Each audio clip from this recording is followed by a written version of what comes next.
আবারও সেই অভিশপ্ত গাইসাল। 25 বছর কেটে গেলেও গাইসাল নাম শুনলেই আজও গা শিউরে ওঠে সকলের। গাইসালের নর্থ কেবিনের কাছে শিলিগুড়ি থেকে মালদাগামী একটি ডেমো ট্রেনে হঠাৎই অগ্নিকাণ্ড।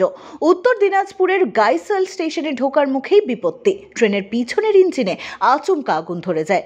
মঙ্গলবার নির্ধারিত সময় শিলিগুড়ি স্টেশন থেকে ছেড়ে মালদা যাওয়ার পথে 75720 ডেমো ট্রেনের অগ্নিকাণ্ডের ঘটনায় ব্যাপক আতঙ্ক ছড়ায় যাত্রীদের মধ্যে। ঘটনাটি লক্ষ্য করেই তড়িঘড়ি চালককে ফোন করেন গার্ড। থামিয়ে দেওয়া হয় ট্রেন। দ্রুত ঘটনাস্থলে পৌঁছায় দমকল বাহিনী এবং আগুন নিয়ন্ত্রণে আনার কাজ শুরু করে। এই ঘটনার জেরে গুঞ্জুরিয়া স্টেশনে আটকে দেওয়া হয় রাজধানী এক্সপ্রেস। এর আগে 1999 সালের 2রা অগস্টের রাতে একটির ওপর আরেকটি ট্রেন উঠে গিয়ে মৃত্যু হয় প্রায় 300 জনের। ভয়ঙ্কর সেই রাতের স্মৃতি আজও দগদগে।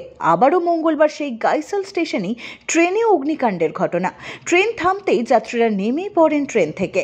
এলাকাবাসীরা খবর দেন দমকলে। দমকলের একটি ইঞ্জিন এসে আগুন নিয়ন্ত্রণে আনে, তবে পুড়ে যায় ইঞ্জিনের একটি অংশ। রেলের তরফে জানানো হয়েছে আপাতত পরিস্থিতি নিয়ন্ত্রণে রয়েছে এবং কোনো হতাহতের খবর পাওয়া যায়নি। তদন্ত শুরু হয়েছে আগুন লাগার কারণ খুঁজে বের করতে। सिलीगुड़ी जंक्शन से मालदा कोर्ट जा रहे थे। अच्छा, मालदा कोर्ट कितने बजे छोड़ा एनजीपी ये सिलीगुड़ी? सिलीगुड़ी छोड़ा आपका 23:35 में छोड़ा। अच्छा, बोले दादा पैसेंजर क्या ट्रेन में थी उस वक्त? हाँ, पैसेंजर थी। आप ट्रेन के कौन सा हिस्सा में थे?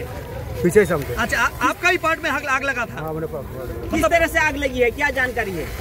पहले धुआं निकला था। धुआं निकला तो हम लोग धुआं निकल रहा है तो ड्राइवर साहब बोले गाड़ी रोकिए, गाड़ी में आग लग गया। अच्छा, पीछे हल्का हल्का निकल रहा था तो ड्राइवर साहब रोके गए। रोकने के बाद तो ड्राइवर साहब आया, फांसोल हम लोग को 6-7 को जितना गैस सिलेंडर का फाइनल था हम लोग पास था सब उसमें यूज कर लिए, लेकिन उसे बता नहीं पाया। कारणों के बारे में तो हम कुछ नहीं बता पाएंगे क्योंकि ये मैकेनिकल का मामला है, मैकेनिकल वाले ही बता पाएंगे। हम लोग तो फोर्स के हैं, पैसेंजरों की सुरक्षा देना है और प्रॉपर्टी की सुरक्षा करना है, यही हम लोग का काम है। नहीं पता तो भाई स्टेशन पे स्टाफ है और सब बताएंगे ना किस तरीके घटना हो गया तो हम लोग आए उस हिसाब से। ब्यूरो रिपोर्ट, एक्सपोज वार्ता।